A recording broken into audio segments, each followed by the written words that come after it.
नमस्कार विद्यार्थी मित्रांनो, आपल्या YouTube चॅनलमध्ये तुमच्या सगळ्यांचं पुन्हा एकदा सहर्ष स्वागत आहे। 9th स्टँडर्ड मॅथमॅटिक्स पार्ट 1 वरती चर्चा करतो मित्रांनो। पार्ट 1 चे एक इम्पॉर्टंट क्वेश्चन पेपर आज आपण बघणार आहोत। संपूर्ण क्वेश्चन पेपर बघणार आहोत, उत्तरांसहित आपण पाहण्याचा प्रयत्न करणार आहोत, जी आपल्या या ॲन्युअल एक्झामसाठी इम्पॉर्टंट आहे। तर ही क्वेश्चन पेपर आपण बघूयात आन्सर सहित। संपूर्ण व्हिडिओ बघा, एक संपूर्ण रिव्हिजन मित्रांनो तुमची परीक्षेची होईल। तुमचा जर काहीच अभ्यास झाला नसेल तर ही व्हिडिओ बघा, तुमची संपूर्ण रिव्हिजन जी आहे ती 9th स्टँडर्डची मॅथमॅटिक्स पार्ट 1 ची तुमची होऊन जाईल। तर चला जाऊयात पटकन पुढे जाण्याच्या अगोदर एक रिक्वेस्ट आहे मित्रांनो, जर तुम्ही नवीन असाल आपल्या चॅनलवर, अजूनपर्यंत आपला चॅनल सबस्क्राईब नसेल केला तर आत्ताच आपला चॅनल सबस्क्राईब करा आणि त्या बाजूला असलेलं बेलचं बटन सुद्धा दाबा, जेणेकरून आम्ही अपलोड केलेल्या प्रत्येक नवीन व्हिडिओची नोटिफिकेशन सगळ्यात अगोदर तुमच्यापर्यंत पोहोचेल। तर बघा मित्रांनो, पहिला जो प्रश्न आहे, आपण जर का क्वेश्चन पेपरच्या फॉर्मॅट प्रमाणे जर विचार केला तर पहिला प्रश्न तुम्हाला कसा असू शकतो, क्वेश्चन नंबर 1 जो आहे त्या क्वेश्चन नंबर 1 मध्ये ए आणि बी असे दोन सब क्वेश्चन्स असतील, बरोबर, या वर्षीच्या तुमच्या ॲन्युअल एक्झाम मध्ये। तर तुमचा जो ए आहे त्याच्यामध्ये एमसीक्यू असतात, म्हणजे मल्टिपल चॉईस क्वेश्चन असतील। 4 मल्टिपल चॉईस क्वेश्चन दिले जातील, 4 पैकी 4 सॉल्व्ह करायचे, तुम्हाला 4 मार्क मिळून जातील, एका प्रश्नाला 1 मार्क। क्वेश्चन नंबर 1 बी मध्ये जर बघितला तर तुम्हाला 1 मार्क्सचे तुम्हाला या ठिकाणी 4 क्वेश्चन दिले जातील, 4 पैकी 4 सॉल्व्ह व्हायचे, 4 मार्क, म्हणजे 8 मार्क्सचा तुमचा क्वेश्चन नंबर 1 असणार आहे। ओके, तर आता आपण बघूयात पहिला जो क्वेश्चन आहे ए, choose the correct alternative from given. आता जे आपल्याला करेक्ट उत्तर शोधायचे आहेत याच्यामध्ये बघा, हा जो प्रश्न आहे की 3x + 5y = 9 and 5x + 3y = 7, then what is the value of x + y? मित्रा, तुला x + y ची व्हॅल्यू काढायला विचारलं जाईल, कधी कधी तुम्हाला 1 मार्कला विचारलं जाईल, कधी कधी हा क्वेश्चन 2 मार्कला। इथं जर बघितलं तर माझ्याकडे इक्वेशन काय आहे, 3x + 5y = 9। ओके, दुसरं इक्वेशन आहे 5x + 3y = 7। याला म्हणायचं भावा तू 1 नंबर, याला म्हणायचं तू 2 नंबर, अशा आपल्याकडे 2 इक्वेशन आहेत। आणि जर मला x + y ची व्हॅल्यू काढायला सांगितली तर मित्रांनो काय करायचं माहिती का, या इक्वेशनचं जर ऑब्झर्वेशन तुम्ही केलं तर x चा कोएफिशियंट 3y ला आलाय आणि y चा 5x ला गेलाय। बघा लक्षात घ्या बरं का, काय झालं इथं, x चा कोएफिशियंट y ला गेलाय 3 आणि y चा 5x ला आलाय। अशा प्रकारे जर का कोएफिशियंटची जर का अदलाबदल झाली असेल तर यासारख्या एक्झाम्पल मध्ये, 1 मिनिट जर आपल्या या फोनचा गळा आपण बंद करूयात, कारण या फोनचा आवाज यायला लागलेला आहे, सायलेंट वरती करू आपण जरा याला। तर या ठिकाणी आपण एक समजून घ्या, अशा प्रकारे जर का कोएफिशियंटची जर का अदलाबदल झाली असेल तर सरळ या दोन इक्वेशनची ऍडिशन करायची। सरळ इथं लिहायचं इक्वेशन नंबर 1 + इक्वेशन नंबर 2 करायचं, इक्वेशन 1 + इक्वेशन नंबर 2 दोघांची ऍडिशन करून टाकायची, तुम्हाला ऑटोमॅटिकली x + y ची व्हॅल्यू मिळेल। बघा कशी, पहिला 1 नंबरला इथं लिहा 3x + 5y = 9 आणि प्लस, मग इक्वेशन 2 ला इथं लिहून टाका 5x + 3y = 7। आता दोघांची ऍडिशन करा, 3 + 5 झाले 8, 8x, 3 + 5 झाले 8, 8y आणि 9 + 7 झाले 16, झालं 8, 8, 16। कितीच्या टेबलमध्ये आहे, 8च्या। 8 × 1 = 8 प्लस 8 × 1 = 8, 8 × 2 = 16, x + y ची व्हॅल्यू काय आली, 2 आली। बाबा 2 ऑप्शन कुठे, ए ऑप्शन करेक्ट, संपला। एकदम सिंपल क्वेश्चन आहे। बघा तुम्हाला क्वेश्चन बदलून येऊ शकतो, समजा बदलून आला, समजा तुमच्याकडे क्वेश्चन आला 8x + 7y = 15 आणि त्याचबरोबर 7x + 8y = तुमच्याकडे आलं 45। आता x + y काढा, इथं बघा x चा 8 y ला गेलाय, y चा 7 x ला आलाय, मग सरळ या दोघांची ऍडिशन करायची। 8 + 7 15x, 8 + 7 15 म्हणून 15y, 45 + 15 60, सगळ्यांना 15 ने डिवाइड करा, 15 × 1 = 15, 15 × 1 = 15, 15 × 4 = 60, x + y = 4। अशा प्रकारचं एखादं इक्वेशन तुम्हाला आकडे बदलून विचारलं जाऊ शकतं, त्यामुळे या प्रकारच्या क्वेश्चनची थोडीशी तयारी ठेवा। कधी कधी 1 मार्काला, कधी कधी 2 मार्काला, कधी कधी क्वेश्चन नंबर ए मध्ये विचारलं जाईल मल्टिपल चॉईस क्वेश्चन मध्ये, कधी कधी क्वेश्चन नंबर 1 मधल्या बी मध्ये विचारलं जाईल, ठीक आहे। तर या पद्धतीचा प्रश्न आपल्याला विचारला जातो, आपण सगळ्या पद्धतीचे प्रश्न या क्वेश्चन पेपरच्या माध्यमातून कव्हर करतोय। इथं काय दिलंय, Ajay is younger than Vijay by 5 years, some of their ages is 25 years, what is the Ajay's age.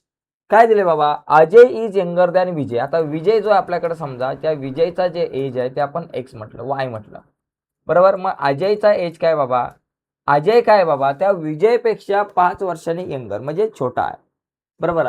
Ajay is younger than Vijay by 5 years, विजयपेक्षा तो 5 वर्षांनी काय बाबा लहान आहे। y-5. अजयचा एज जो आहे तो काय y-5 असणार आहे. आता सम ऑफ देअर एजेस, दोघांच्या एजची सम किती 25 आहे.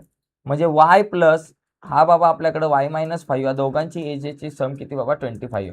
y plus y 2y -5 is equal to 25. 2y आपल्या जागेवर 25 आपल्या जागेवर -5 पलीकडे गेला +5 झाले. 2y इज इक्वल टू 25 + 5 किती झाले बाबा आपल्याकडे झाले 30 झाले. सो मग आपल्याकडे y ची व्हॅल्यू काय आली बाबा या ठिकाणी 30 आपल्या जागेवरती. हा 2 मल्टिप्लाय पलीकडे गेला divided by 2. So y is equal to 30/2 तुमच्याकडे झाले 15. y ची व्हॅल्यू 15 आली. आपल्याला अजयचं एज काढायचंय. अजयचा एज काय y-5 आहे. अजयचा एज y-5. y-5 म्हणजे काय y ची व्हॅल्यू आपल्याकडे आलेली आहे 15. मग या ठिकाणी इथे लिहायचं 15 - 5. 15 - 5 किती झाले बाबा 10. तर या ठिकाणी तुमच्याकडे अजयचा जो तुमचा एज आहे तो तुमच्याकडे 10 इयर्स वगैरे येईल. हा मी फास्ट सांगितला कारण मल्टिपल चॉईस क्वेश्चन मध्ये आलाय, त्याच्यामुळे फास्ट कॅल्क्युलेशन थोड्या कुठल्याही पद्धती वापरल्या तर तरी चालू शकतं. पुढचा एक क्वेश्चन बघा या ठिकाणी. बघा, a person has earn his income during the financial year 2017-18 या फायनान्शियल इयर मध्ये जर का त्यांनी पैसे कमवले असतील तर त्याचं असेसमेंट इयर काय असतं मित्रांनो याच्या पुढचं. इथं 17-18 दिलंय ना, तर त्याच्या पुढे काय 18-19 म्हणजे त्याचा फायनान्शियल इयर 2018 आणि 19 असणार आहे, जो ऑप्शन बी मध्ये आहे.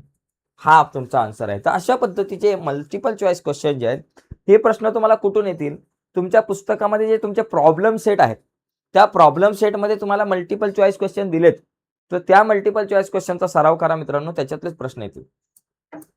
चौथा प्रश्न बघा, what is the upper class limit of the class 25 to 35. 25 to 35 बघा आपला स्टॅटिस्टिक चॅप्टर मधला क्वेश्चन आहे. अप्पर क्लास लिमिट म्हणजे काय 35 जे आहे तिला आपण म्हणतो अप्पर क्लास लिमिट. काय म्हणतो याला अप्पर क्लास लिमिट. आता या ठिकाणी एक गोष्ट लक्षात घ्या, अप्पर क्लास लिमिट आलं 35. जर लोअर क्लास लिमिट विचारलं असतं, लोअर क्लास लिमिट पण विचारलं जाऊ शकतं, 25 ला आपण म्हणतो lower class limit. Okay, lower class limit म्हटलं असतं तर 25 आलं असतं. Upper class limit 35. इथं जर क्लास मार्क विचारलं असतं तर क्लास मार्क पण विचारला जाऊ शकतो एखाद्या वेळेस. क्लास मार्क म्हणजे दोघांच्या मध्ये येणारा नंबर. 25 आणि 35 च्या मध्ये कोण येणार 30.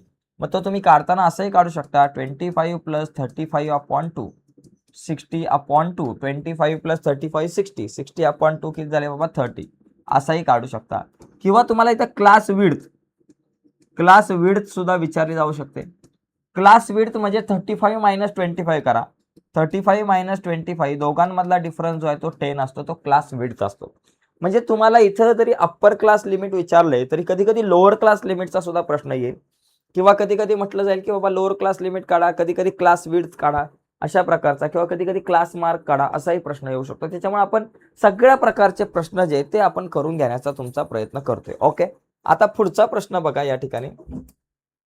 Question number 1B. बी मध्ये तुम्हाला 1 मार्कचे 4 क्वेश्चन दिले जातील आणि ते चारीचे चारी सॉल्व्ह करायचे असतात. ओके, बघा याच्यात आपल्याला दिलेलं आहे yield of soybean per acre in quintal. Mukund field 7 years, 7 वर्षामध्ये त्याच्या शेतामध्ये जे काही क्विंटल आलेलं आहे, जे काही तुमच्या सोयाबीनचं उत्पन्न झालेलं आहे ते क्विंटल मध्ये दिलेलं आहे. तर आपल्याला याचा मीन काढायचा. मित्रा मीन काढणं लय सोपं आहे. मीन काढणं लय सोपं. सगळ्यांची सम करा. 10 + 7 + 5 + 3 + 9 + 6 + 9 आणि डिवायडेड बाय किती करा माहितीये का 1 2 3 4 5 6 7 डिवायडेड बाय 7. मीन म्हणजे काय, या सगळ्यांचा ऍव्हरेज. मीन म्हणजे सगळ्यांचा ऍव्हरेज. मग सगळ्यांची सम करायची आणि डिवायडेड बाय किती नंबर आहे 7 आहे म्हणून डिवायडेड बाय 7. जर ते 8 नंबर असते तर डिवायडेड बाय 8 केलं असतं. 9 नंबर असते तर डिवायडेड बाय 9. एकदम सिंपल विषय. आता सगळ्यांची सम किती बाबा 10 + 7 17. 17 + 5 आपल्याकडे आलं 22. 20 + 3 25. 25 + 4 34. 34 + 6 40. 40 + 9 49. इथं आलं 49 आणि अपॉन हे 7. 7 7चा 49 म्हणून या ठिकाणी माझ्याकडे किती आलं 7 क्विंटल लिहायला विसरू नका. 7 क्विंटल म्हणजे इतका सोपं आहे मित्रांनो. मीन काढणं हे खूप सोपं आहे तुमच्यासाठी. ओके, आता पुढचा प्रश्न आपण या ठिकाणी बघूयात. बघा, अल्का स्पेंड 90%. बघा अल्का किती स्पेंड करते, अल्का स्पेंड 90%. ओके, 90% पैसे अल्का काय करते बाबा स्पेंड करते. That she receive every month. तिला एव्हरी मंथला जेवढे पैसे मिळतात त्याच्यातले ती 90% पैसे सेव्ह करते, सॉरी 90% पैसे स्पेंड करते, खर्च करते. मग 90% तिचा खर्च असेल तर तिची सेव्हिंग किती असणार आहे? सेव्हिंग इन पर्सेंटेज मध्ये जर तुम्ही बघितली तर 10% सेव्हिंग. ताई जर का 90% खर्च करते तर तिची 10% सेव्हिंग असणार आहे. आता ही सेव्हिंग तिची रुपीज मध्ये पण दिली and he she save 120 rupees. तो how much money does she get monthly? बघा आता या ठिकाणी तिची जी सेव्हिंग आहे रुपीज मध्ये आपण काढूया. सेव्हिंग जी आहे इन रुपीज मध्ये जर तुम्ही बघितली तर ती आपल्याकडे किती आहे? रुपीज 120 झालं. आणि आपल्याला प्रश्न विचारलाय की how much money does she get monthly? Let she get monthly x rupees. Okay, x rupees. समजा तिला एक्स रुपीज तिला महिन्याला मिळतात. तर मग आता मला ती व्हॅल्यू काढायची. आता मला इथं काय दिलंय? दोन गोष्टी आहेत बघा, तीन गोष्टी आहे. पहिली ती किती खर्च करते बाबा? 90%. तिची सेव्हिंग जी आहे ती दोन बाबतीमध्ये दिली. तिची सेव्हिंग 10% आहेत आणि हे 10% म्हणजे 120 रुपीज. आता हे जे 10% किती रुपीज वरती असणार? तिला जे महिन्याला पैसे मिळणार आहे त्याच्यावरती तिचे 10% आहे सेव्हिंग. म्हणजे इथं मला सेव्हिंग रुपयामध्ये पण दिले, पैशामध्ये पण दिले. मग मी सेव्हिंगचा फॉर्म्युला काढतो. सेव्हिंग म्हणजे एक्स रुपीज वरती किती पर्सेंट सेव्हिंग आहे? एक्स रुपीज वरतीची 10% सेव्हिंग आहे. म्हणजे इंटू आपण 10% करू. सेव्हिंग 120 रुपीज आहे. एक्स इंटू 10% म्हणजे 10/100 झाले. आता इथे कॅल्क्युलेशन करून एक्सची व्हॅल्यू जी असेल ते आपलं उत्तर. 10 1 जा 10, 10 10 जा 100 म्हणजे 120 इज इक्वल टू x/10 आलं. 10 डिवाइड इकडे आले बाबा मल्टिप्लाय. इथं लिहायचं 120 into 10 is equal to x. X is equal to 120 into 10 किती? 1200 म्हणजे 1200 रुपीज हे माझं आन्सर आलं.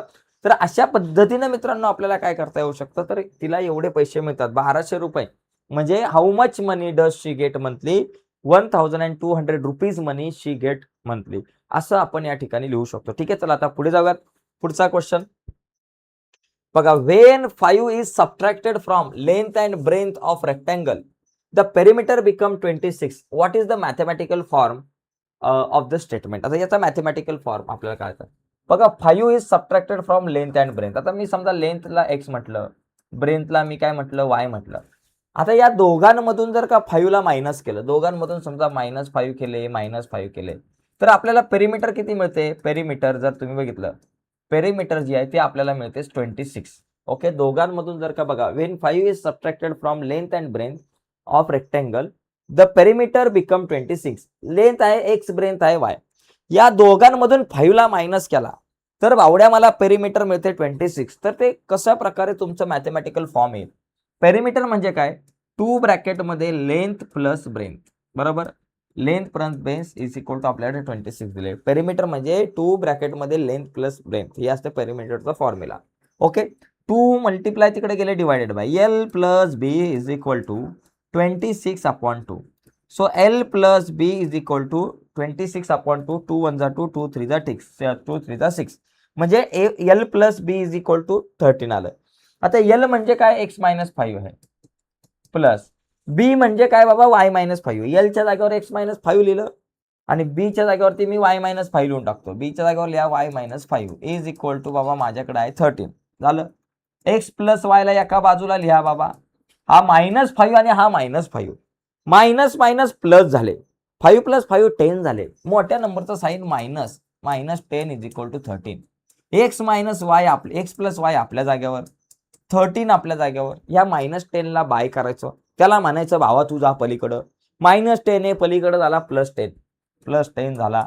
मग x plus y is equal to 13 + 10 झालं 23. भावा अशा पद्धतीने आपल्याला हा प्रश्न सॉल्व्ह करता येऊ शकतो. तुम्ही मॅथमॅटिकल एक्सप्रेशन बनवलं, एक इक्वेशन बनवलं, अशा पद्धतीने इक्वेशन बनवायला सुद्धा प्रश्न येऊ शकतो. तुमच्या पुस्तकातलाच प्रश्न आहे. पुढचा क्वेश्चन बघा. Write 2 solution of the quadrant the equation x + y = 7. या इक्वेशनचे मला 2 सोल्युशन काढायचे आहेत, म्हणजे x आणि y च्या व्हॅल्यू काढायच्या. एकदम सोपा विषय बघा. आता समजा मी म्हटलं x = जर मी 1 म्हटलं तर y = काय येईल? x + y = 7. 2 नंबरची सम मला 7 पाहिजे. त्याच्यातला एक नंबर जर 1 असेल तर दुसरा नंबर किती असणार आहे? 1 + 6 7 येतात म्हणून 6. x जर मी 2 घेतलं तर y = 5 कारण 2 + 5 7. एक्स इज इक्वल टू 3 घेतलं तर वाय इज इक्वल टू 4 घ्या, कारण 3 + 4 7.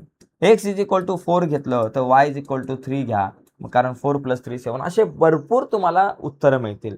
इथं 2च विचारले, आपण 4 लिहिले, तुम्ही 2च लिहा. किंवा कधी कधी असा विचारला जाईल x plus y is equal to 10 आणि मग याचे सोल्युशन काढा. मग एक्स इज इक्वल टू 1 असेल तर वाय इज इक्वल टू 9 असेल, कारण 1 + 9 10 होतात. एक्स इज इक्वल टू जर का माझ्याकडे 2 असेल तर वाय इज इक्वल टू 8 असेल, कारण 2 + 8 इज इक्वल टू 10 होतात. तर अशा पद्धतीनं मित्रांनो इथे आपल्याला काही प्रश्न विचारले जातील, यांच्याकडे पण लक्ष द्यायचं. ठीक आहे. तर हे काही आता आपला पहिला जो क्वेश्चन आहे तो आपण बघितला. या पहिल्या क्वेश्चन मध्ये आपल्याला शक्यतो जास्तीत जास्त प्रश्न जे आहेत ते 1-1 मार्क्सचे असतात. क्वेश्चन नंबर 2 मध्ये जर तुम्ही विचार केला तर 2 मध्ये 2 क्वेश्चन असतात. बघा लक्षात घ्या. क्वेश्चन नंबर 2 मध्ये ए आणि बी असे सब क्वेश्चन्स आहे.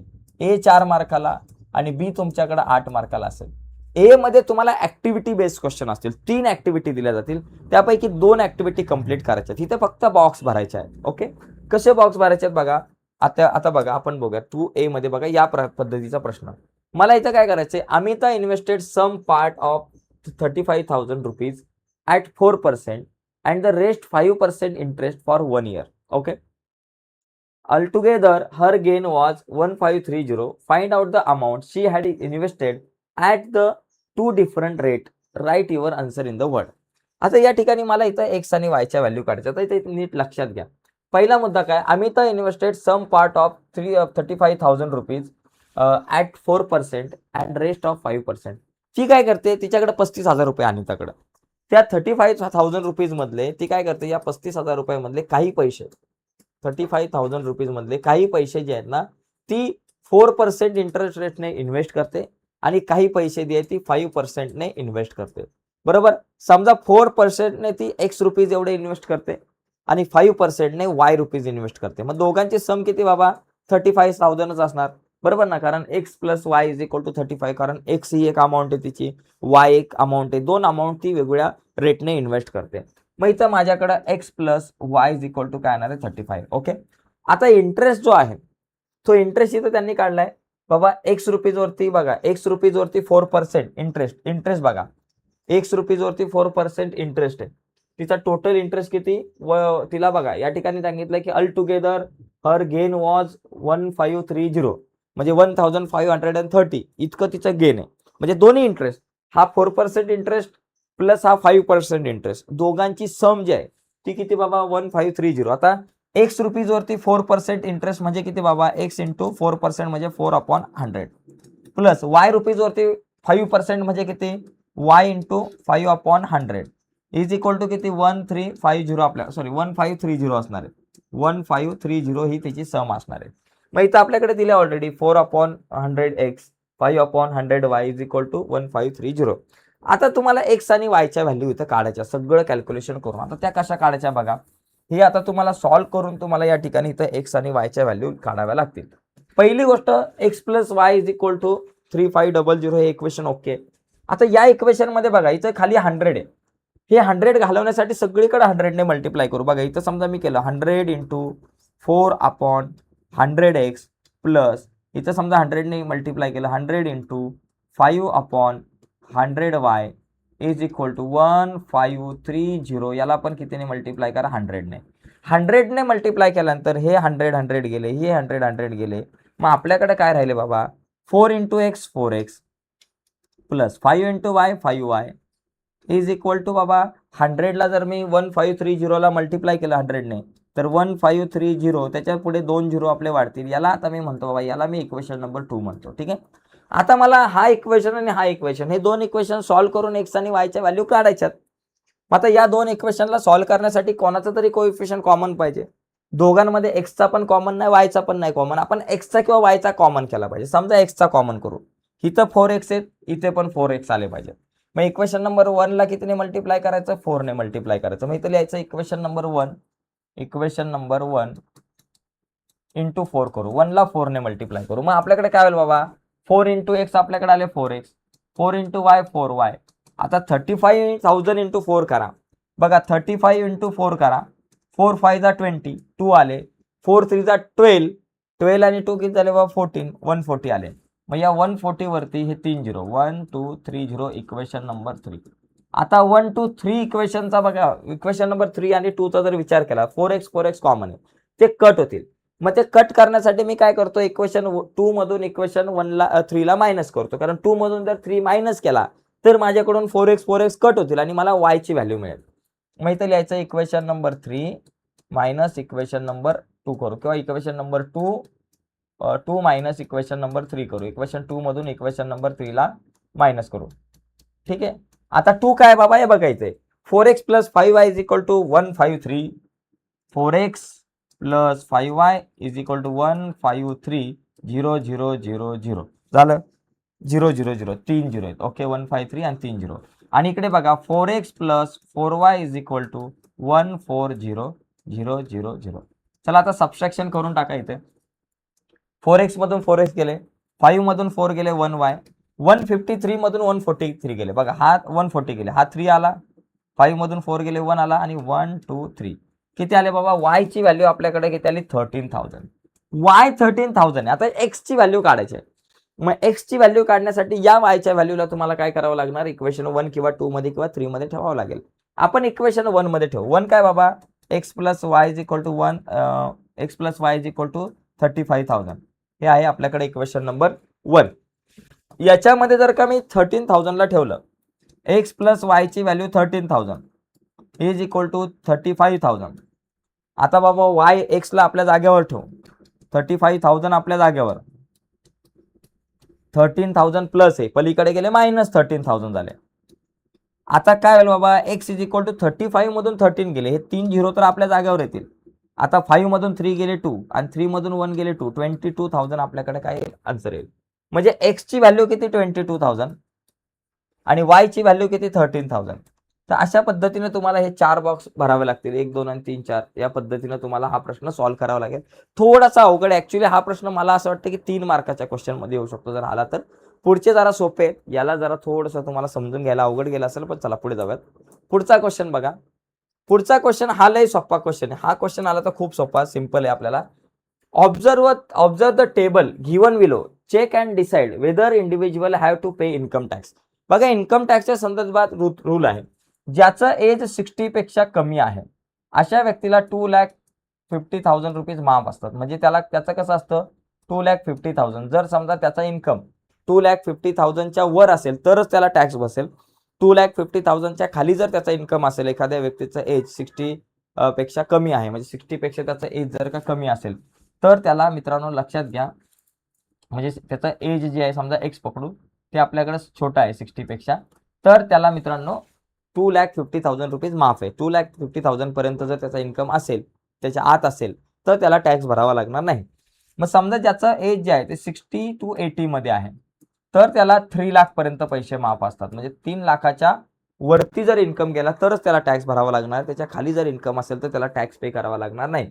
आणि एखाद्या व्यक्तीचं जर एज, जर त्याचं एज जर आपल्याकडे 80 पेक्षा जर का मोठा असेल, 80 पेक्षा जास्त एज असेल त्याचं, तर त्याला किती, अबाव 80 आपण पकडू, अबाव 80 जर असेल तर त्याला 5 लाख रुपये, 5 लाख रुपयापर्यंत, 5 लाख रुपयापर्यंत त्याला टॅक्स माफ आहे. त्याच्यावर गेला तरच टॅक्स भरावा लागणार, त्याच्या खाली नाही.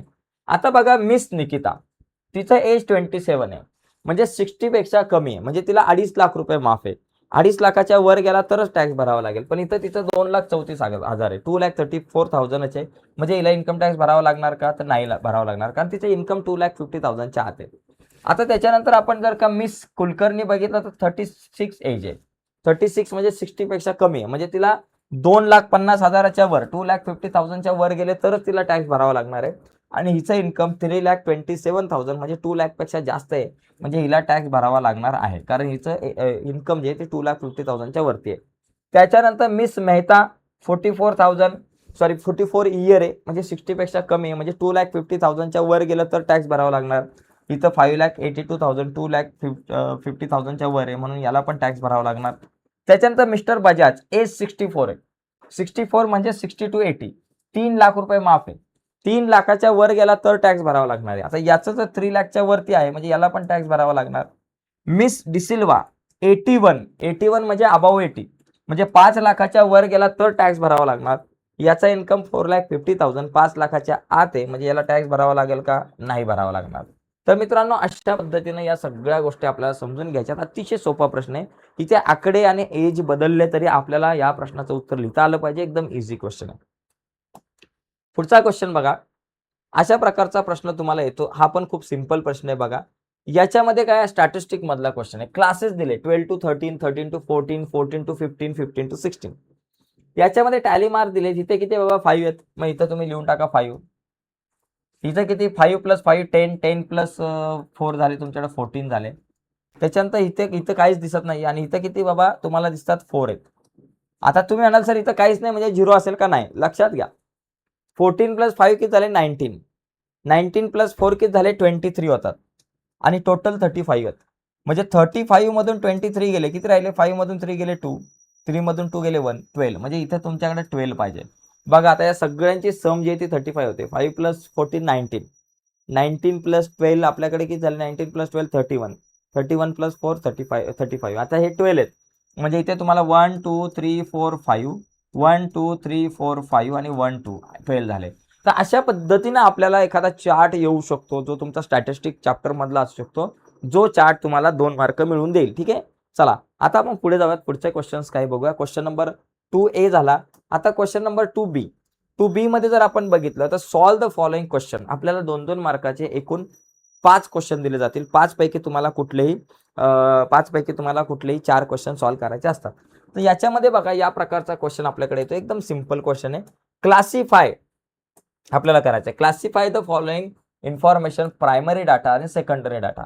प्रायमरी डेटा म्हणजे काय? तुम्ही डायरेक्ट स्वतः जाऊन एखादा डेटा जर कलेक्ट करत असाल तर त्याला आपण प्रायमरी डेटा म्हणतो. आणि सेकंडरी डेटा म्हणजे तुम्ही दुसऱ्याकडून डेटा घेता तो सेकंडरी डेटा. जसं की इथे बघा information of attendance by every student collected by visiting every class in a school. म्हणजे तुम्ही शाळेतल्या प्रत्येक वर्गामध्ये गेलात, प्रत्येक क्लासमध्ये गेलात आणि तिथे जाऊन स्वतः अटेंडन्स घेतलेली आहे. म्हणजे हा कुठला डाटा झाला? हा झाला तुमचा प्रायमरी डाटा. ओके. म्हणजे तुम्ही स्वतः जाऊन घेतले. दुसरा बघा the information of height of student was gathered from school record and send to the head office as it was to be urgently. Urgently माहिती पाहिजे होती मुलांच्या उंचीची. आणि ही सगळी माहिती कुठून घेतलेली आहे? शाळेच्या रेकॉर्डमधून. आता शाळेचा जो रेकॉर्डमधून जी काही माहिती मिळाली ती जुनी पण असू शकते. म्हणजे ही जी माहिती मिळालेली आहे शाळेच्या रेकॉर्डमधून घेतली. प्रत्यक्षात मुलांची हाईट मोजले का नाही? मुलांची हाईट पाठवायची होती हेड ऑफिसला. परंतु इथं मुलांची हाईट कुठून घेतले? शाळेच्या त्या एका रेकॉर्डमधून घेतले. इथं प्रत्यक्षात मुलांची हाईट मोजली नाही. म्हणजे हा डेटा झाला तुमचा सेकंडरी डेटा. दुसरा in the village Nagpur the information collected from every house regarding student not attending school. शाळेमध्ये मुलं अटेंड नव्हती राहत. शाळेमध्ये ज्या मुलांची अटेंडन्स कमी आहे अशा मुलांच्या प्रत्यक्ष घरी गेलात तुम्ही आणि घरी जाऊन माहिती मिळवली. प्रत्यक्षात घरी गेलात प्रत्येक मुलांच्या. म्हणजे प्रायमरी डेटा झाला. पुढचा for science project information of trees gathered by visiting forest. तुम्हाला शाळेमध्ये एक प्रोजेक्ट होता. तुमच्या फॉरेस्टमध्ये जी काही झाडं आहेत ती मोजा. मग तुम्ही प्रत्यक्षात त्या फॉरेस्टमध्ये गेलात आणि झाडांची माहिती मिळवली. प्रत्यक्षात गेलाच तिथे म्हणून प्रायमरी डेटा. जर ही माहिती तुम्ही सरकारी कार्यालयामधून घेतली असती किंवा कुठले ऑफिसमधून घेतली असती, तहसील ऑफिस किंवा ग्रामपंचायतीच्या ऑफिसमधून घेतली असती, तर मग त्याला आपण सेकंडरी म्हटलं असतं. तर अशा पद्धतीने तुम्हाला डिवाइड करायला सांगितलं जाऊ शकतं प्रायमरी डेटा आणि सेकंडरी डेटामध्ये, जे 2 मार्क तुम्हाला मिळू शकतात. पुढचा बघा. इथे बघा out of 100 obtain 7 student in mathematics examination are given below. म्हणजे बघा मुलांना एक्झामिनेशन मध्ये मिळालेले मार्क खालील प्रमाणे आहे आणि आपल्याला याचा मोड काढायचा आहे. मित्रांनो जर तुम्हाला मोड काढायचा असेल तर सगळी माहिती पहिले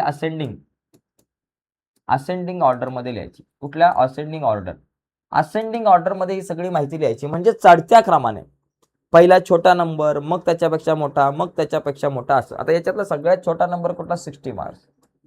60 नंतर कोण येईल बाबा? आपल्याकडे 90 येतोय. 90 लिहिला. 90 नंतर किती बाबा? 99. 99 पण एकदाचे 99. 95 येईल. 95. ओके. 95 नंतर 99 येईल. बरोबर. आणि 99 नंतर 100 1 2 3 वेळा. 100 किती? एक वेळा, 2 वेळा आणि 3 वेळा 100 आहे. ओके. मग आता इथं मोड किती झाला बाबा? मोड सगळ्यात जास्त वेळा कोण आलंय? 100 हा सगळ्यात जास्त वेळा आलाय 3 टाइम्स. म्हणजे मोड काय झाला बाबा तुमचा? 100. एकदम सिंपल आहे. 100 तुमचा 3 वेळा आलाय म्हणजे मोड 3. जर इथं मीडियन विचारला असता तर मीडियन जर विचारला असता तर मध्ये कोण आहे? इकडे 3 इकडे 3 मध्ये 99. मीडियन म्हटलं असतं तर तो 99 आला असता. आणि मीन किती, सगळ्यांची सम केली असती डिवायडेड बाय 7 केलं असतं, कारण 7 नंबर आहे तसा मीन आला असता. मीन काढताना तुम्हाला ॲव्हरेज काढावा लागतो, सगळ्यांची sum divided by number of object जे असतील, जेवढे ऑब्झर्वेशन जेवढे असतील तेवढे. आणि मोड आणि मीडियन काढताना तुम्हाला असेंडिंग ऑर्डरमध्ये इन्फॉर्मेशन डेटा जो आहे तो लिहावा लागतो आणि त्याच्यानंतर मोड काढावा लागतो. पुढचा बघा क्वेश्चन. पुढचा बघा हा क्वेश्चन आहे की Samira spend 90% of her income. बघा ती किती खर्च करते, स्पेंड किती करते बाबा, 90% खर्च करते. आणि डोनेटेड 3%. आता तिचं जे डोनेशन जे आहे डोनेटेड इज इक्वल टू 3%. मग टोटल एक्सपेन्स किती झाला, टोटल एक्सपेन्स तिचा जर टोटल एक्सपेन्स झाला 93%. मग बघा ती जर 93% टोटल खर्च करते तर तिची सेव्हिंग किती पर्सेंट झाली, तिची सेव्हिंग झाली आपल्याकडं 7% झाली, कारण 100 मधून 93 गेले, 7 राहिले. पुढे काय झालं, if she left with ₹1750. She left म्हणजे काय बाबा, तिची सेव्हिंग इन रुपीज, तिची सेव्हिंग इन रुपीज मध्ये पकडा किती रुपये बाबा, 1750. ही एवढी सेव्हिंग तिची रुपीज मध्ये आहे. Okay, what was her actual income. तिचं आपल्याला ऍक्च्युअल इन्कम मला काढायचं आहे.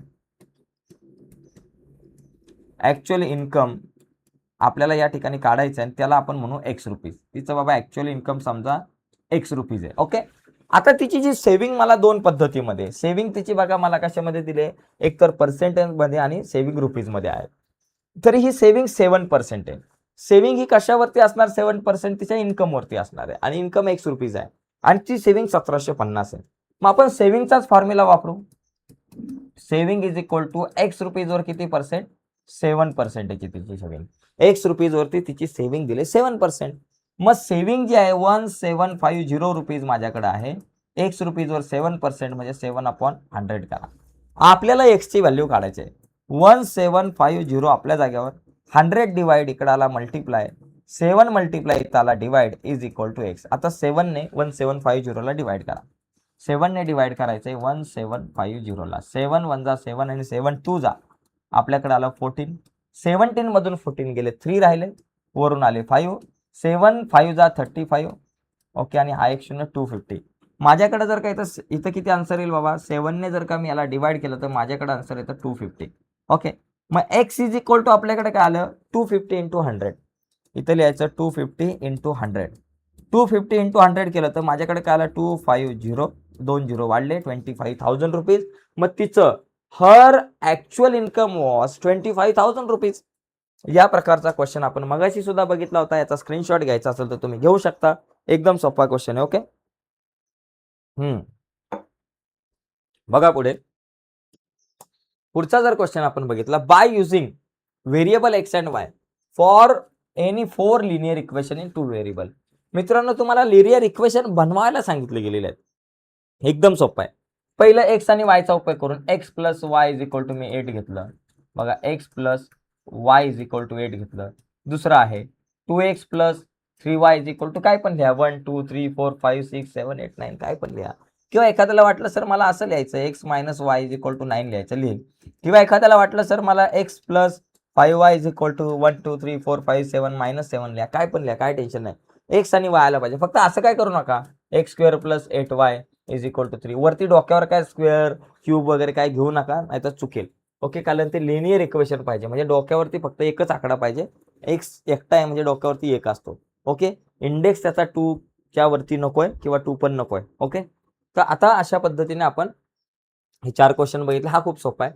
पुढचा क्वेश्चन बघा, सॉल्व द सायमल्टेनियस इक्वेशन. मित्रांनो, हा प्रश्न जरा नीट समजून घ्या. 2x plus y is equal to 5 equation number 1 आणि 3x minus y is equal to 5 equation number 2. मला हे दोन इक्वेशन बावड्या सॉल्व करायचे. इक्वेशन सॉल्व करत असताना आपल्याला काय करावं लागतं, दोन इक्वेशन सॉल्व करायचे म्हणजे काय, एक्स आणि वाय ची व्हॅल्यू मला काढायची. मग सगळ्यात पहिली गोष्ट चेक करा दोघांमध्ये कोणाचा कोएफिशियंट कॉमन आहे. दोघांमध्ये चेक केलं तर एक्सचा नाही पण वायचा कॉमन आहे. वाय कॉमन आहे, तर जो कॉमन आहे त्याला काढून टाकायचा, त्याला घरी पाठवायचा, त्याला कल्टी करायचा, त्याला गायब करायचा, त्याला किडनॅप करायचा. आता मला हा वाय गायब झाला पाहिजे असं वाटतंय. मग वायला घालवण्यासाठी मला काय करावं लागणार, या दोन इक्वेशनची ऍडिशन किंवा subtraction.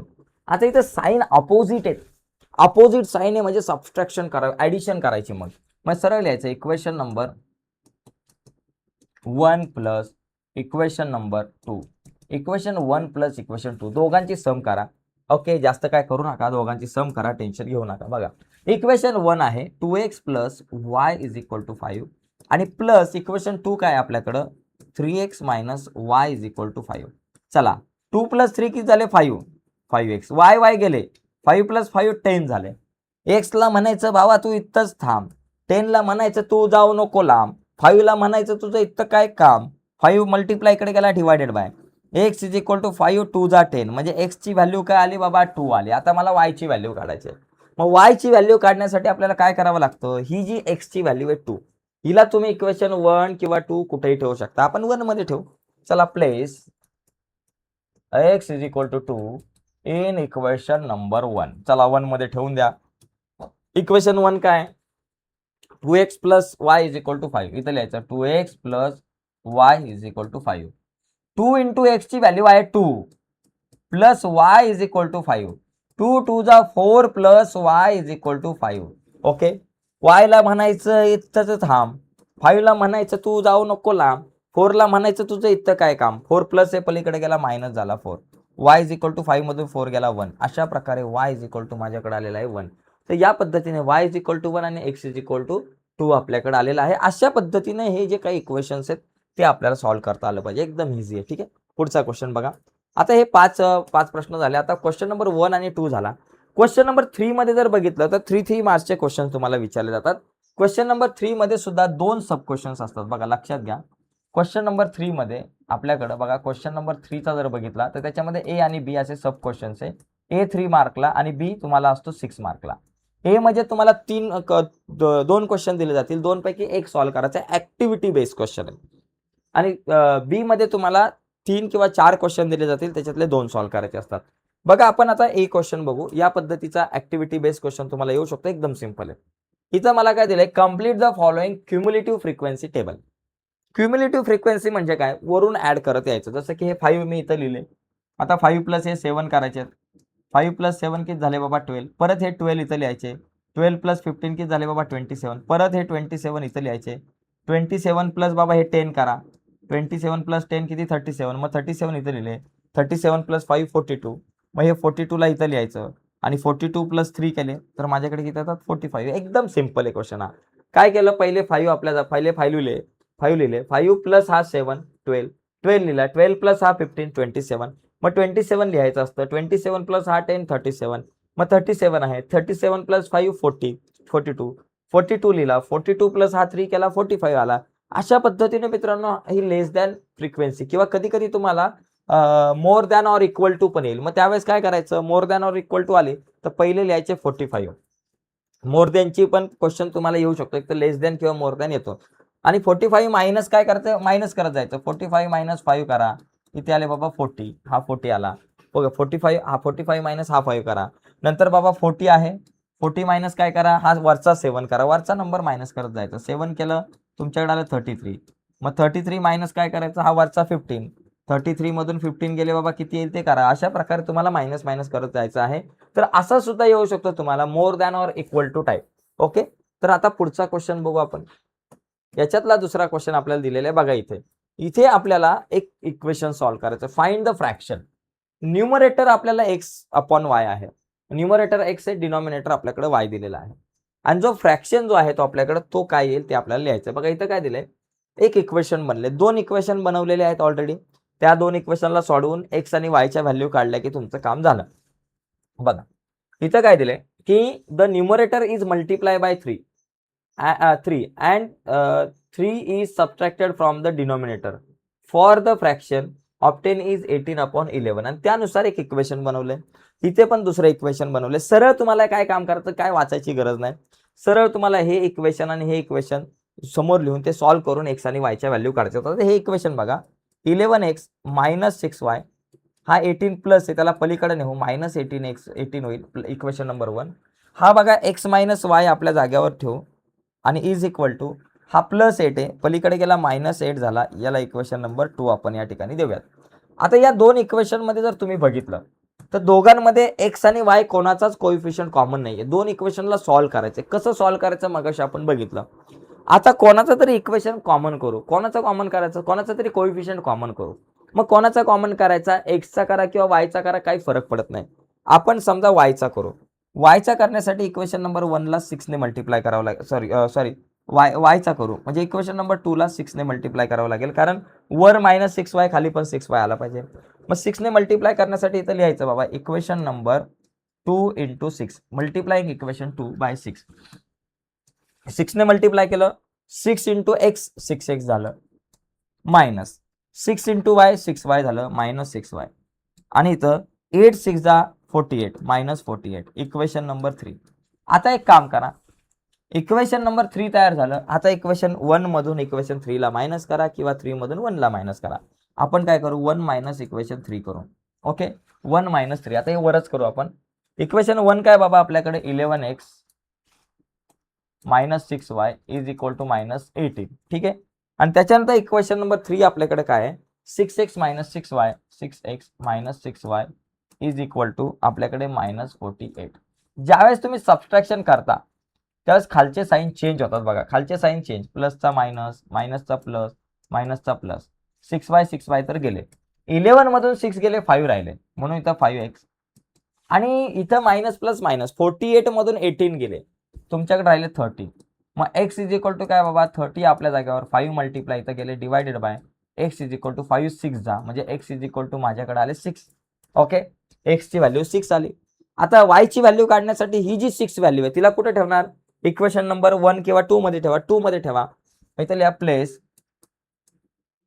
Place x is equal to 6 in equation number 1 मध्ये ठेवा किंवा 2 मध्ये ठेवा. 2 मध्ये ठेवू. इक्वेशन 2 काय बाबा माझ्याकडे? 2 आहे x - y is equal to -8. मग इथं लिहायचं x - y is equal to -8. -6 - y is equal to -8. -y आपल्या जागेवर, -8 आपल्या जागेवर, -6 आहे, पलीकडे गेले +6 झाले. Therefore -y is equal to minus plus minus, 8 मधून 6 गेले, 2 राहिले, -2. y इज इक्वल टू दोन्हीकडचे साईन चेंज झाले म्हणजे y इज इक्वल टू 2 आणि x इज इक्वल टू 6. आपला फ्रॅक्शन x अपॉन y असतो. म्हणजे वरती x लिहायचा आहे, x ची व्हॅल्यू 6 आहे आणि खाली काय लिहायचं आहे? y ची व्हॅल्यू 2 आहे. अशा प्रकारे 6/2 हा तुमचा फ्रॅक्शन येऊ शकतो किंवा 6/2 च्या ऐवजी 3/1 वगैरे लिहिलं तरी सुद्धा तुमचं या ठिकाणी आन्सर येऊ शकतं. तर अशा पद्धतीने मित्रांनो हा क्वेश्चन जो आहे तो आपण सॉल्व्ह करू शकतो. ठीक आहे. आता याच्यानंतर जरा एकदा चेक करा. x इज इक्वल टू 6 आहे, -6 आहे, पलीकडे x ची व्हॅल्यू चुकून आपण इथं -6 लिहिली होती बरं का. x ची व्हॅल्यू +6 आहे. जरा थोडंसं जरा लक्षात घ्या. मी चुकून -6 लिहिली बघा. 6 y is equal to -8, -y is equal to -8 -6, कारण +6 पलीकडे गेला -6, -y इज इक्वल टू -14 झाले आणि y इज इक्वल टू किती झाले बाबा? +14. म्हणजे आपला जो फ्रॅक्शन आहे तो काय येईल बाबा? x/y. आपला फ्रॅक्शन x/y. x ची व्हॅल्यू आहे 6 आणि आपण y ची व्हॅल्यू आहे 14. ओके, आता बघा 2 3 जा 6, 2 7 जा 14, म्हणजे आपल्याकडे 3/7 वगैरे अशा प्रकारे येऊ शकतं. ठीक आहे. तर चला अशा पद्धतीने आपल्याला हा क्वेश्चन सॉल्व्ह करता येऊ शकतो. ठीक आहे. आता चला आपण जरा पुढे जाऊयात. पुढचे क्वेश्चन बघू. इथं 3/7 माझ्याकडे आन्सर येईल. एकदा वाटलंच तर तुम्ही क्रॉस चेक सुद्धा करू शकता. जसं की इथं दिलंय की बाबा न्यूमरेटर इज इन्क्रीज बाय 8. समजा न्यूमरेटरला जर 8 ने इन्क्रीज केला, 3 + 8 झाले 11 आणि divided by denominator is double. Denominator जर का तुम्ही डबल केला म्हणजे हा जो डिनॉमिनेटर तुमचा 7 आहे त्याला जर तुम्ही डबल केला तर तुमच्याकडे 14 येतोय. The resultant is 1/2. आता रिझल्टंट 1/2 येत नाही या कुछ तो गडबड आहे. मग 6/12 करा. 6 जर का 12 केलं तुम्ही, 6/14 जर घेतला, समजा जर तुम्ही केलं की न्यूमरेटर इन्क्रीज बाय 8, जर 6 मध्ये 8 इन्क्रीज गेले तर तुमच्याकडे किती होतात? 14 येतात, डिवायडेड बाय. आणि त्याच्यानंतर आपल्याकडे डिनॉमिनेटरला जर का तुम्ही डबल केला, डिनॉमिनेटर म्हणजे 14 ला डबल केला की 28 येतात. बघा हा किती आला? 1/2 आला. म्हणजे तुमचा फ्रॅक्शन जो येतो तुम्ही 6/14च लिहा. ओके, असा लिहू शकताय. पुढे बघा, असं बघा इन द न्यूमरेटर. आता इथं पण चेक करा, याच्यावरून पण तुम्ही चेक करू शकताय. If the numerator is multiply by 3. आता जो न्यूमरेटर जो तुमचा आहे याला 6 ला जर 3 ने मल्टिप्लाय केलं की 18 येतात. And 3 is subtracted from the denominator. Denominator मधून जर का तुम्ही 3 ला सबट्रॅक्ट केलं बरं का, म्हणजे तुमच्याकडे इथं 18 आलं, डिवायडेड बाय जर तुम्ही denominator and 3 is subtracted from denominator म्हणजे 14 मधून 3 गेले 11, बरोबर, तर तुम्हाला फ्रॅक्शन 18/11 मिळते. म्हणजे हे बरोबर आहे फ्रॅक्शन 16/6/14 तुम्ही लिहू शकता. ठीक आहे, एवढंच लिहा. पुढे बघा, पुढचा पॉईंट आपल्याकडे बघूयात आपण क्वेश्चन नंबर 3B मध्ये. क्वेश्चन नंबर 3B मध्ये जर तुम्ही बघितलं तर इथं 3-3 मार्काचे तुम्हाला कधी कधी 3 क्वेश्चन दिले जातील किंवा 4 दिले जातील, त्याच्यापैकी तुम्हाला 2 सॉल्व्ह करायचे. आता इथे बघा काय क्वेश्चन आहे, एकदम सिंपल आहे. इथे आपल्याला दिलेला आहे की हा जो डेटा आहे याच्यामधून तुम्हाला पर्सेंटेज ग्राफ काढायचा आहे. पर्सेंटेज, हा पर्सेंटेज जो ग्राफ आहे तो काढता आला पाहिजे. एकदम सिंपल आहे. पर्सेंटेज बार डायग्राम जो आहे तो तुम्हाला येऊ शकतो 3 किंवा 4 मार्काला. आता आपण जरा फास्ट जाऊयात पुढे. बघा याचा कसा काढायचा, पर्सेंटेज ग्राफ काढत असताना सगळ्यात पहिली गोष्ट, हे इयर मला दिलेले आहेत, नंबर ऑफ ट्रक दिले आणि नंबर ऑफ बसेस ऑलरेडी दिलेले आहेत त्या मी लिहिल्या. आता टोटल करायची. 47 प्लस 9 किती झाले बाबा, 56. ही टोटल फक्त करा सगळ्यांची, काय ते बाबा ती टोटल आपल्याकडे आली 56.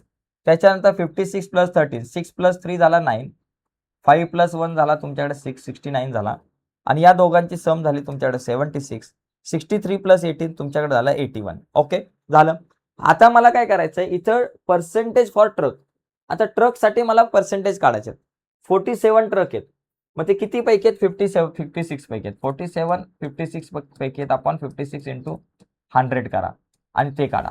त्याचबरोबर इथे बघा 56 आहेत 69 पैकी, मग इथे लिहायचं 56/69 इंटू 100 करा. त्याचप्रमाणे इथे बघा 76 पैकी 60 आहेत, 60/76 इंटू 100 करा. ओके, त्याचप्रमाणे इथं 63/81 इंटू 100 करा. 63/81 इंटू 100 करा. आता हे सगळं कॅल्क्युलेशन करायचंय तुम्हाला आणि इथं तुम्हाला पर्सेंटेज काढायचे. बघा काय होईल, आता मला 56चा टेबल तर माहिती नाही. 56 ने मला कोणाला डिवाइड करायचंय, 47 इंटू 100 केलं की 4700 येतात याला. बघा बरं का, आता 56 ने मला याला डिवाइड करायचंय. आता 56च्या टेबलमध्ये जर का आपण बघितलं 470, 47 तर येत नाही पण 470चा विचार करू. 56 8 जा बघा किती येतात, 8 + 48, वरती आले 4, 8 × 40 आणि हे झाले 44. म्हणजे जर तुम्ही असं पकडलं 56 8 जर पकडलं तर तुमच्याकडे 448 येतात, बरं का. 8 + 48 8, 8 आले 4, 8 × 45 आणि 4 44, म्हणजे इथे 8 येतील. मग आता बघा 10 मधून 8 गेले 2, 7 मधून 4 जात नाही, सॉरी 7 मधून 4 + 1 5 गेले, आपल्याकडे राहिले 2, वरून एक घेतला 0. आता या ठिकाणी लक्षात घ्या 220. आता 56 3 जा बघा, 56 4 जा बघा, 6 चोक 24, 24 येतील, नाही जमणार. 56 3 जा करा, 3 * 18 = 8, 8 ला 1, 3 × 5 = 15 आणि 1 = 16, 168. 56 3 जा 168 आपल्याकडे येतील. बघा 10 मधून 8 गेले 2, 12 मधून 6 आणि 1 7 गेले, राहिले 5, 52 आपल्याकडे आले. एक 0 घेतला, एक पॉईंट घेतला. आता 56 9 जा बघा, 56 9 जा बघा किती येतात, 9 * 54 चे 4, 8 ला 5, 9 × 5 = 45, 46 47 48 49 50, 504 येतात. 9 जा 83.9, म्हणजे तुम्ही जवळपास 84%च्या आसपास या ठिकाणी इथे घेऊ शकता. अप्रॉक्सिमेटली व्हॅल्यू घ्यायच्यात, म्हणजे इथे 84 तुमच्याकडे या ठिकाणी येऊ शकतं. ठीक आहे, पुढचं बघा 56/69, म्हणजे 69 ने आता तुम्हाला डिवाइड करायचंय. कोणाला डिवाइड करायचंय, 5600 ला. आता 69चा टेबल बघा, 69 आहे, 69, त्याच्यानंतर 9 8 7 6 5 4 3 2 1 आणि 0. आता 6 नंतर 7 येतात, मग इथं 7 7 ऍड करत जायचे आहे. 6 + 7 किती झाले, 13, 13 + 7 20, 20 + 7 27, 20 + 7 + 7 झालं 30, 27 + 7 झालं 34, 34 + 7 41, 41 + 7 48, 48 + 7 किती झाले, 55 झाले. 55 + 7 आपल्याकडे किती झाले, 55 + 7 आपण जर बघितलं, जरा थोडंसं कॅल्क्युलेशन थोडंसं चुकतंय बघा, एकदा चेक करू. 6 + 7 आपल्याकडे झाले 13, 13 + 7 झाले 20, 27, 34, 34 + 7 आपल्याकडे झाले 41 झाले, 41 + 7 झाले आपल्याकडे 48 झाले, 48 + 7 आपल्याकडे झाले 55 झाले, आणि 55 + 7 किती, 7 5 12, 8 ला 1, 5 आणि 1 6, 62 झाले आपल्याकडे, 62, आणि 62 + 7 69 झाले. हा झाला 69चा टेबल. म्हणजे 69चा टेबल करणं खूप सोपं आहे. 9 लिहायचे, नंतर 9 पासून एक एक कमी करायचा आकडा 9 8 7 6 5 4 3 2 1 0 आणि त्याच्यानंतर इथं 6 आहे, 6 मध्ये एक ऍड करा, 6 मध्ये 7 ऍड करायचे कारण 6 नंतर येणारा नंबर 7 आहे. 7 7 ऍड करत गेलात की तुम्हाला हा टेबल मिळतो. आता बघा 560 कुठे येतात का? 560 येत नाही पण 552 येतात. 56 8 69 8 जा 552 आले बरोबर. 560 मधून 52 गेले 8 आले, वरून आला 0. 69 1 जा 69. इथं आपल्याकडे राहिले 11 कारण 10 मधून 9 गेला 1, 8 मधून 7 गेला 1. आता 11 आले, इथं पॉईंट घेतला, इथं 0 घेतला. 69 1 जा 69. 69 1 जा 69 आपल्याकडे या ठिकाणी 69 1 जा 69 येतील कारण 2 जा 130 येतात 8 येतात म्हणजे 81.1 जर आपण पकडलं तर इथे 81% घ्या, जास्त टेन्शन नाही. इथे 81% घ्या फक्त, झाला. पुढे बघा आता 76 इथं किती 60 ने मला किती 76 ने डिवाइड करायचं आहे. कोणाला डिवाइड करायचं आहे? 6000 6000 ला डिवाइड करायचं. 60 × 100 60 × 100 6000 ला 76 ने. आता बघा 76 8 जा बघा किती होतात. 8 × 48 हातच्या आले 4, 8 7 56 57 58 59 60 608 येतात, मोठा नंबर आहे. मग 76 7 जा बघा 7 चौकून 42 4 आले 7 7 49 50 51 52 53 532 आले किती 7 जा. आता काय येईल बाबा 10 मधून 2 गेले 8, त्याच्यानंतर इथे 1 घेतला. 10 मधून 3 आणि 1 4 गेले 6 राहिले 68, वरचा 0 घ्या. आता 76 9 जा बघा किती येतात. 9 7 54 4 हातच्या आले 5, 9 7 63 64 65 66 67 68 म्हणजे 684 येतात. मग 76 8 जा बघा 76 8 जा जर बघितलं तर 8 7 48 हातच्या आले 4, 8 7 56 57 58 59 57 58 59 60 ओके 608 आले बरोबर. 76 8 जा आपल्याकडे आलं 608. मग आता इथं किती आले 10 मधून 8 गेले 2 राहिले, 8 मधून 0 म्हणजे या ठिकाणी 8 मधून 0 म्हणजे 8 मधून 1 गेला तुमच्याकडे राहिले 7 72 आपल्याकडे आलेला आहे. ओके 72. मग इथं 8 जा 72. आता 72 च्या पुढे एक 0 तुम्ही घ्या, इथं पॉईंट घ्या आणि 76 9 जा काहीतरी तुमच्याकडे येईल. 76 9 जा तुमच्याकडे काहीतरी नंबर येईल. मग आता या ठिकाणी म्हणजे 780 684 वगैरे येऊ शकतात. ओके मग आता इथं 9 जा म्हणजे 78.9 आलं. 78.9 म्हणजे तुम्ही 79% इथं घ्या बरोबर. कॅल्क्युलेशनचा भाग थोडासा अवघड आहे. आता 63/81 × 100 इथं जरा सोपं करू आपण. 63/81 × 100. आता 63 आणि 81 9च्या टेबलमध्ये 9 7 जा आणि 9 9 जा म्हणजे 7 × 100 700 त्याला डिवाइड करा आता 9 ने. आता जरा सोपं आहे. बघा 9 7 जा 63, 70 मधून 63 गेले 7 आले परत 70 मधून 63 गेले 7, एक 0 घेतला. परत 9 7 जा 63, 70 मधून 63 गेले 7, एक 0 घेतला. परत 9 7 जा 63 9 7 जा 63 म्हणजे 77.77 म्हणजे इथं तुम्ही 78% घेऊ शकताय अप्रॉक्सिमेटली 78%. अशा पद्धतीने मित्रांनो आपण काय केलं ट्रकसाठी, म्हणजे अशा पद्धतीने आपण ट्रकसाठी पर्सेंटेज काढले. आता ट्रकसाठी पर्सेंटेज काढल्यानंतर आता बसेससाठी मला पर्सेंटेज काढायचे. मग बसेससाठी जे पर्सेंटेज आहे मग ते कसे काढणार ते सोपं आहे. ट्रकसाठी 84 आहे, मग 100 मधून 84 गेले 16% बसेससाठी. 81 कितीसाठी आहे बाबा 81 तुमच्याकडे ट्रकसाठी, 100 मधून 81 गेले इथं 19 बसेससाठी 19. 100 मधून 79 गेले किती राहिले बाबा इथं 21 आणि 100 मधून 78 गेले तुमच्याकडे राहिले 22. तर अशा पद्धतीने तुम्हाला आता हे पर्सेंटेज काढले. आता याच्यानंतर तुम्हाला बार ग्राफ काढायचा आहे ट्रकचा आणि बसेसचा. आता याच्या अगोदर याचा स्क्रीनशॉट घ्या, यानंतर हा ग्राफ कसा काढायचा ते आपण बघूयात. चला ग्राफ काढताना बघा अशा पद्धतीने तुम्हाला हा ग्राफ काढता येऊ शकतो. तर असा हा ग्राफ काढा व्यवस्थित. पहिलं बाबा या ठिकाणी काय करा असे सगळे ग्राफ 100 पर्यंत तुम्हाला सगळे ग्राफ काढायचे, स्तंभ काढायचे आहेत, बार काढायचे आहेत. 2005 6 7 6 7 7 8 8 9 असं घेतलं.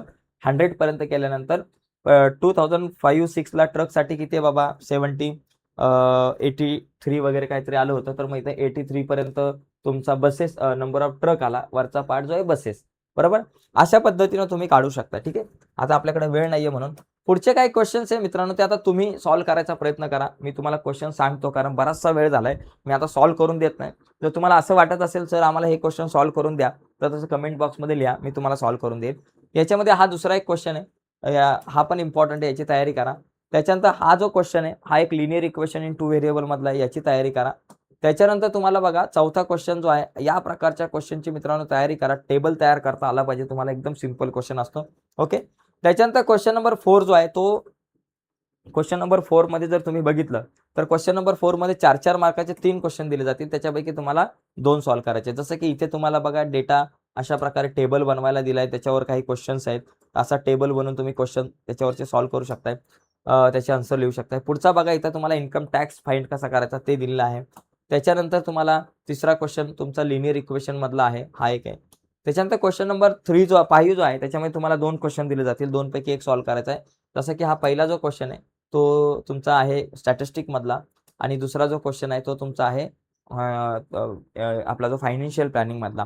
तर अशा पद्धतीने आपण मित्रांनो क्वेश्चन पेपर बघितलेला आहे आणि त्या क्वेश्चन पेपर मधले काही क्वेश्चन मी सॉल्व्ह करून दिलेत, काही क्वेश्चन तुम्हाला सॉल्व्ह करायचे. तर आजच्या चर्चा तिथेच थांबूयात.